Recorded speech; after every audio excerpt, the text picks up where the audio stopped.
What happens when travelers book a flight? 70% of tickets globally and 90% in the USA will be paid with a credit or debit card.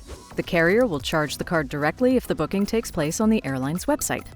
Things become less straightforward when the purchase involves a reseller. After a passenger shares payment details with the travel agency, the money's invisible journey is just beginning. So let's sneak a peek into the black box of flight payments.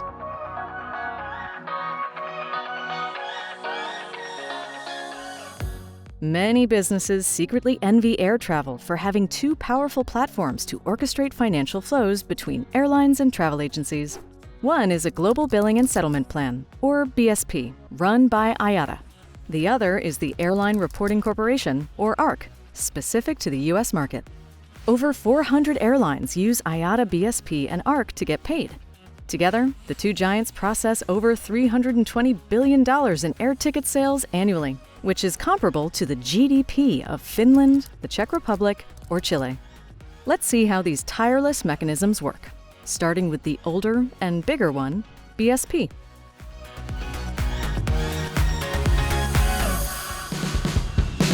First introduced in 1971 in Japan, BSP is the same age as the world's first email, the first portable media, a floppy disk, and the first microprocessor, Intel 4004. All these revolutionary inventions have transformed a lot over the past half a century, and BSP is no exception.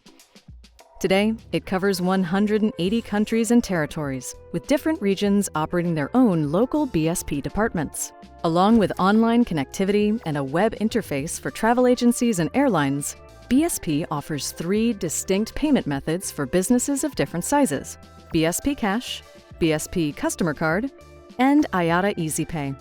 The historically first and most common option is BSP Cash. In the pre-BSP era, airlines passed paper tickets to each agency against bank guarantees and then gathered multiple sales reports to track and receive their revenue. The process was cumbersome and costly for both parties, resulting in inefficiencies and delays.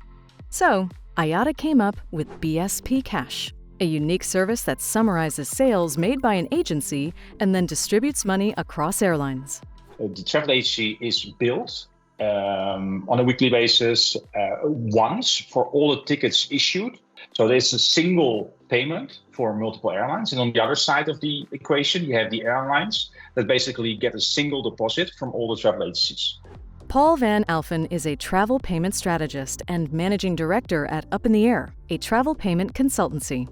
And by the way, that's both for sales made, but also for refunds being received back. There's a single amount being settled every week between basically all the accredited travel agencies and all the IATA airline members that participate in the BSP. To participate in BSP Cash, an agency must be a merchant of record, which means it can accept payments from customers. When travelers buy tickets, the agency charges their cards and issues tickets on behalf of airlines via a global distribution system, or GDS. The GDS, in turn, reports each ticket sale to the BSP, which consolidates transactions per country and debits money from the agency's bank account once a week. Funds collected from multiple agencies are then distributed to airlines. It's about 2 weeks before the airline receives the funds. So the cash flow between tickets being issued and money received is somewhere between 2 weeks and 4 weeks, sometimes a bit faster, but it's that's because it's a global clearing system, and all those funds are bundled and reporting and then handed over in one go to the airline. Since the agency doesn't pass money to suppliers right away, airlines naturally want to have some guarantees that they will finally get paid. So, to use BSP Cash, an agency must meet certain financial requirements and prove its ability to cover upcoming costs by, for example, a bank guarantee, cash deposit, or insurance bond. Depending on its financial robustness and previous cash sales, each agency gets a credit limit that defines how much it can spend on airline tickets with BSP Cash weekly. During the week cycle, BSP notifies the agency when it reaches 50, 75, or 90% of its payment capacity. But what if an agency hits the cash threshold before the current cycle ends?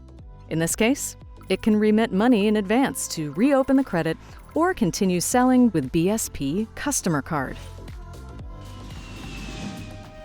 In the BSP customer card setup, a ticket is paid with, a card. How does it happen? A passenger shares card details with an agency, which forwards them to a GDS for authorization with a card-issuing bank. If everything's okay, ticketing happens. The transaction details travel to BSP and then to the airline, which withdraws money from the passenger's account. Later, the airline pays commissions to the agency, if there are any. In this scenario, the role of the merchant of record and associated liabilities are passed to the airline, and BSP doesn't credit any transactions. So, the financial risks posed by agencies are minimal. This makes the customer card method available for companies that are not robust enough to qualify for BSP Cash. Yet, before using it, the agency must ensure that the carrier agrees to accept cards at all, and a certain card brand in particular. Why would airlines refuse to charge the card already validated by the GDS? This is partly because BSP Cash payments are cheaper to accept. Carriers are notorious for their tiny margins and price-sensitive customers. No wonder they have to save wherever possible, including by reducing the cost of receiving money. Fortunately, agencies have one more option available: IATA EasyPay. IATA EasyPay is a prepaid electronic wallet designed specifically for B2B payments to airlines. It was piloted in 2017, almost half a century after the BSP Cash, as a low-risk option for selling air. When a passenger buys a ticket, the agency charges a customer card as a merchant of record and requests a unique IATA EasyPay number, which can be one-time or multi-use and valid for 3 months. The number is presented to the GDS, which authorizes it with the EasyPay system. It checks if there is enough money on the agency's account and blocks the sum equal to the flight price. Upon authorization, the GDS lets the agent issue a ticket and reports the transaction to BSP. Blocked funds go from EasyPay to a local BSP bank account on a daily basis to be settled with participating suppliers. After ticket issuance, money reaches a corresponding airline within 2 to 4 days, which is much faster than the BSP Cash setup. So once the money then moves out of the wallet to IATA and almost to the airline, there's no way that it fails, because the money is guaranteed in that prepaid account. And that's not the case with BSP Cash, where payment only takes place 1 week, 2 weeks, 3 weeks later. So there's always a window where things can go wrong, and then either airlines has a risk of non-payment. The biggest limitation of IATA EasyPay for agencies is that they must provide a significant sum in advance. There is no credit line available. So, the wallet is mostly used as an additional method when an agency exceeds its BSP Cash credit threshold. The tool also caters to startups and small businesses that want to sell a few air products, but can't meet the requirements of BSP Cash. EasyPay is relatively new and exclusive to the BSP environment. You won't find anything like it with the US counterpart of BSP, ARC, but in many senses, they work in a similar way.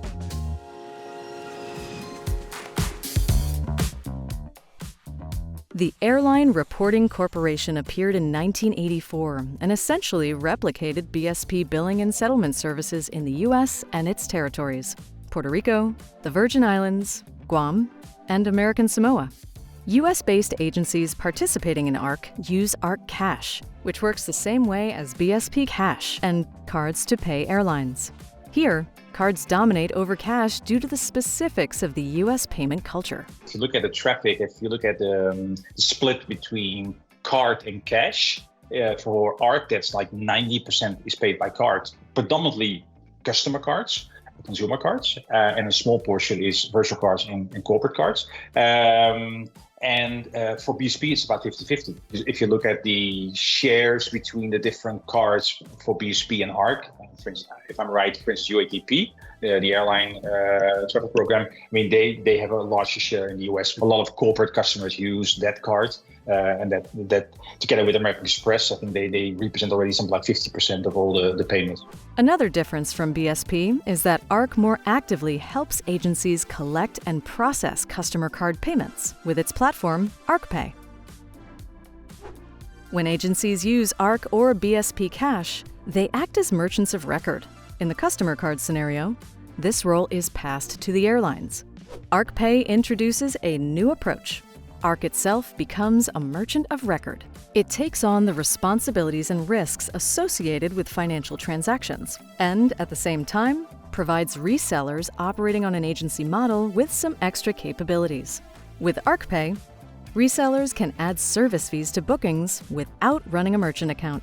Additionally, they may offer travelers a wide range of payment options, including all types of cards, digital wallets by Apple and Google, and a buy now, pay later method fueled by FlexPay, a leader in BNPL for travel, formerly known as Uplift.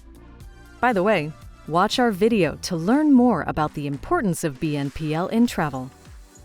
ARC collects and processes customer payments for travel agencies and settles transactions weekly, with funds deposited in the bank accounts of agencies and airlines. Depending on its size and needs, an agency can access ARC Pay functionality in 3 different ways. The first is via any GDS, which automatically sends transaction details to the ARC system for processing.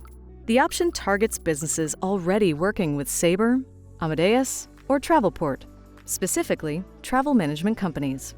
The second is through the web interface ARC Pay Hub, designed for smaller agencies that have trouble becoming merchants of record and have no access to a GDS. This setup offers a simplified payment flow along with the BNPL method for travelers on a tight budget. The third is the ARC Pay Gateway.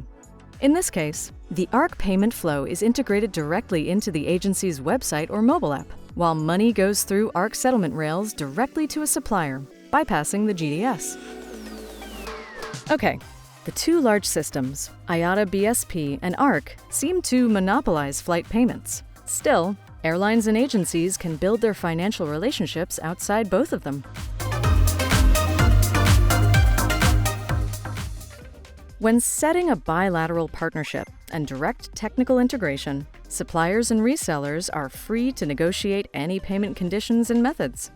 More often than not, travel agencies opt for virtual credit cards. That's the most common thing, because then also the travel agency is protected against non-delivery of the service, and also the airline knows that the moment they authorize the virtual card, that the money is secure, right? It's guaranteed. There might be other setups where there's a bilateral billing agreement where the airline gets paid once every other week or once a month. But I think the most common way, and from a reconciliation automation perspective, the best way is to use virtual cards. Besides virtual cards, which we already covered in our video, there are other methods, from account-to-account transfers to crypto, that theoretically could be used for B2B payments between airlines and agencies. But in practice, introducing alternatives can be impractical, at least for now. New options require heavy investments in reporting, reconciliation, fraud screening, and other processes already set up and running when using traditional payment rails. A very small part is done with alternative forms of payment, because the IATA standards do not really cater for that yet. So that's quite difficult to put it in place, and to make sure also that all the other aspects like reporting still work as planned. For a travel agency to find a way of paying an airline outside of that, introducing something completely new would be, very difficult, maybe even impossible in our lifetimes. So stick as much as possible to the existing setup and rails, and then find some ways to fine-tune it, where then more value is created for both sides. That's the idea. Travel payments are diverse and not always simple to grasp. Sometimes the way things are done internally looks like a black box. So keep track of our payment series. We have a lot to discuss, untangle, and make a bit easier to understand.